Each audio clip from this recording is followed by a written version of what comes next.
Oh yeah, this was such a great little book that I've read. I think I read this in I feel like I read it in 2008 originally. A long time ago when I worked in corporate. So I worked in a corporate marketing career, and we always used to joke about how we were going to get out of we didn't call it the maze. This book is all about getting out of the maze. We didn't call it the maze. We talked about getting out of the prison of corporate life. And my friend gave me this book under the table and she went, read this, mate. We're going to get out of here. Right. And I remember reading this book and I was like, I had read some personal development books, but this was probably one of my first, along with then The Secret after that. And I was like, hell yeah, let's do it. And it's so, I couldn't see the relevance really 100%. I didn't have anything else to move into at the time. And then I think about 3 or 4 months later, um, another friend had given me The Secret to read. And then literally 3 months later, Ella, we bumped into each other, who's my original sponsor. We bumped into each other and she told me about Arbonne and asked me to be part of, this amazing company and business. So do you know what I mean? What you realize is you open up this just to yourself by the vibration you're putting out there. I was thinking, what else can I do? What's out there for me? And then all of a sudden, Arbonne came along. Like how and why? I just say, thank you. I've got no idea. So this little book you can read in 1 hour. And I'm just going to whip through kind of my key takeaways and also some really which we love because we like to put what we learn into action. Some really powerful questions you can ask yourself if you get to read this. And actually, I have got 4 or 5 questions at the end that you can ask yourself that I've kind of thought of around this book, but I've also put them on a little sheet. So I'll send it over tomorrow and you can have a look at them. But it's a really bizarre little story. It's told like a proper little fable story. And it's basically about 4 characters, 2 mice called Sniff and Scurry, and 2 humans called Hem and Haw. And they live in a maze. So you can think whatever you like of that, but they live in a maze and they rely on cheese to make them feel happy and successful. So, in throughout the maze of life, or whatever you want to call it, are all these little cheese stations. And 2 of them, not all of them, but you have to read the little book to find out which ones are the adventurers and which ones are the stick in the muds that just think, oh, I can't change it, I can't move. But one day their cheese suddenly disappears. And each character responds differently. So that could be, you can think of that as whatever you want when you're reading this book, but it is relevant to all of us. But the cheese represents whatever we value in life. So whether that's our goals, our jobs, our relationships, success, and the story teaches us that change is inevitable. And oh my, don't we know this in our business, in our work? And those who adapt quickly, who run off to look for new cheese, who let go of fear and keep moving forward, are the ones who find new opportunities and thrive. And the cheese station reminds us not to get too comfortable because the cheese can move at any time. So it's really cute. I've read it a few times and it's such a simple little story packed with so many powerful truths. But I just made a note of some takeaways that are really relevant for our business and our personal growth at any stage. So the first one is change is inevitable, but growth is optional. And I was thinking, wow, that is so true. The cheese will move in business, in life, in relationships. The question is, how quickly are we willing to adapt, to shift and step into kind of the new space with courage, with curiosity? Because this was another one. I thought resisting change only ever delays our breakthroughs. So we've just got to roll with it. We've just got to keep being Sniff and Scurry. They're the 2 mice. They act on instinct. So they're like, right, we better go look for new.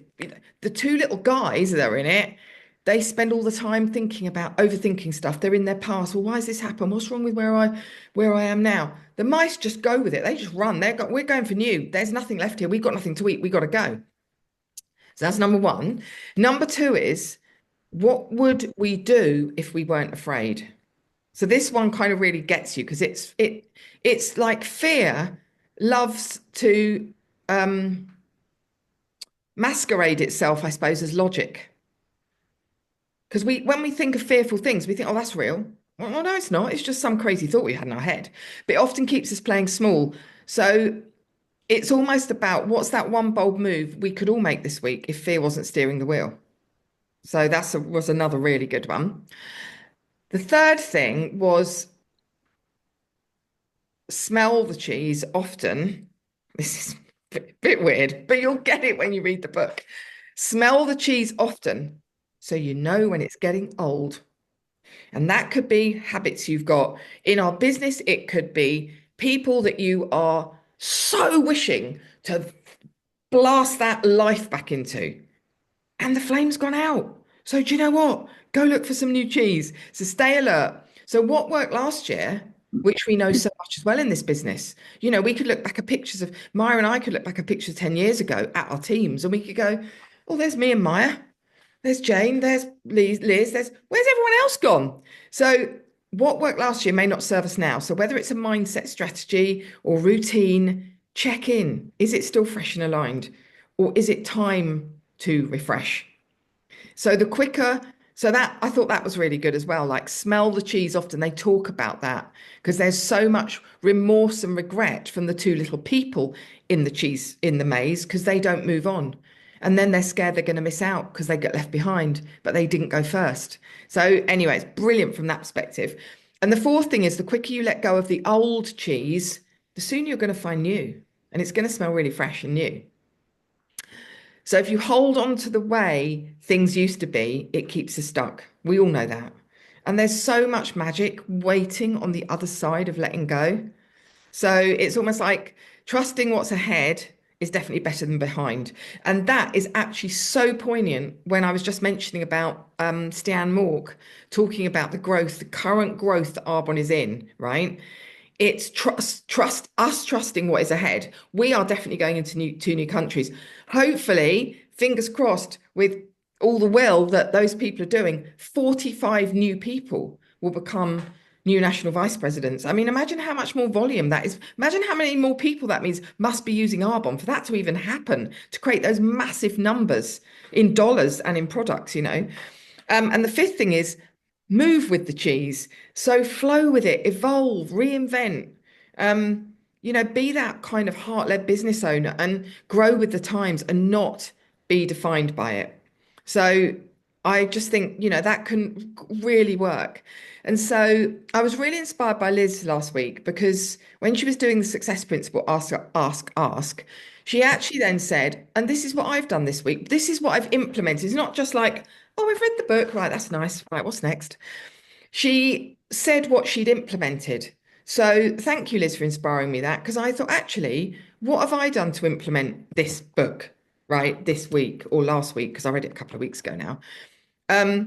And so rather than sometimes, so what I did was I'm human like all the rest of us. I got caught, caught myself getting hung up on, oh God, all those people, all those clients haven't ordered for, they haven't even opened my message or they haven't reordered or they haven't got back to me or even replied. And I thought, instead of that going into lack or questioning, oh, are we bugging them? Do they even know? Are they even getting my message? I thought the cheese has moved, right? I gently let go of the chasing and I just recentered in that abundance, thinking, I'm passionate about this. I know the results that I can get from this business and from these products. Why wouldn't I tell a ton of new people as well?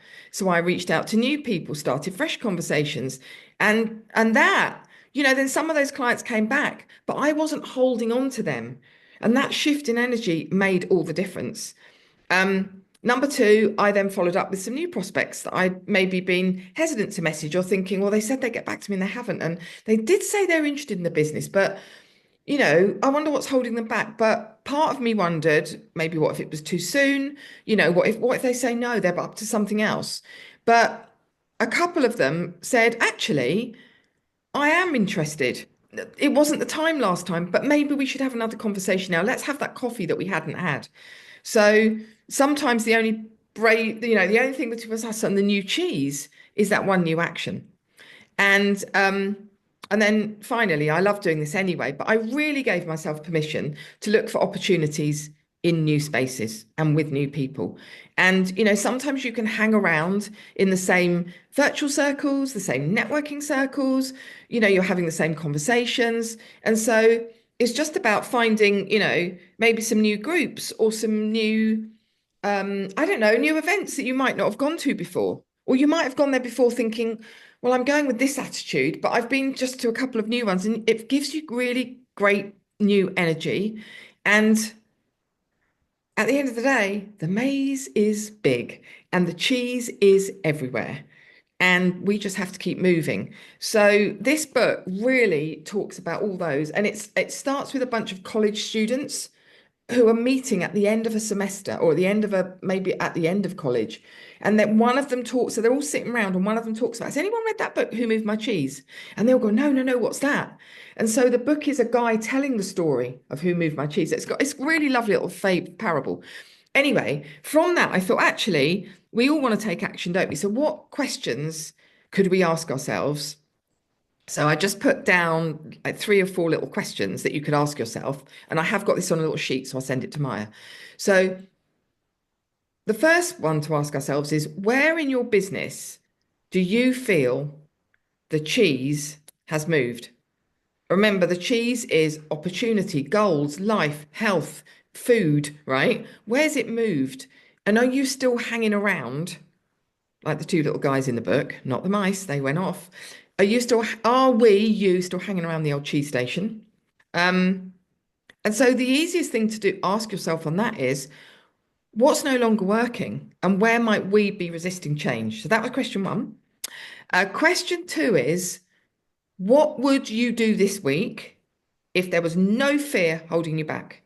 And this is relevant to you, whether you have just started your journey or whether you've been in the journey for more than 5 or 10 years. What would you do this week if there was no fear, nothing caught in your head, you were just going for it? What would you do this week to take your business? Because this is obviously around us and how we want to grow our business, to grow your business to where you want it to go, or that goal that you've got. So that's like one bold action, or even those small, powerful steps. Number three, which when we were talking earlier, actually, Priscilla alluded to this, which was fantastic. Are we operating from a place of gratitude and abundance or lack?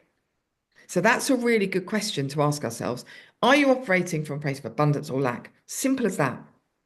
And the fourth thing is, what old habits, thoughts, or routines might you need to let go of to make space for something much better to come in? And this really helps us to personally develop. And the last thing is, where could you go and look for some new cheese? What new circles, conversations, or opportunities could you explore? And just to wrap it, is what's one thing you're going to do this week to move with the cheese? Because there is an abundance of it out there. So that is my little review of Who Moved My Cheese. I hope you enjoyed it. And I will, yeah, let me know what you think when you've had a chance to